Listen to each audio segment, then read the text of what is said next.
Miguel de Cervantes is considered by many to be the most important writer in the Spanish language. His biography is very unusual for a writer. Cervantes fought in naval battles, spent years in pirate captivity, and worked for the country as a tax collector. To this day, many questions about his life are still unanswered. Cervantes was born in 1547 to a poor family in a small town near Madrid. At the age of 20, he wrote his first poetry. He went to Rome in 1569 and joined the military. He fought in the Battle of Lepanto, where his chest and left arm were injured and he could not use his left arm for the rest of his life.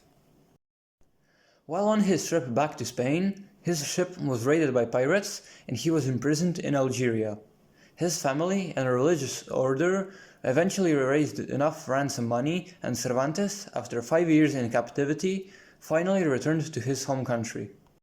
In the next few years, he got married, had a daughter, and wrote his first novel, but it finds no success. He also got the job of a tax collector, and in the next 10 years travels through South Spain. In those 10 years, he spent some time in jail. It is believed that while in his cell, he started to think about the adventures of the nobleman from La Manche, Don Quixote, and his sidekick. His novel, Don Quixote, is one of the most famous books ever, and Don Quixote became a symbol of a man who fights for justice. Cervantes died in 1616, and his body was buried in a monastery in Madrid, but his burial place was forgotten. In the start of 2015, fragments of bones were found which were believed to have belonged to Miguel de Cervantes. Spain then organized him a funeral. Today, throughout the world, there are statues of Cervantes.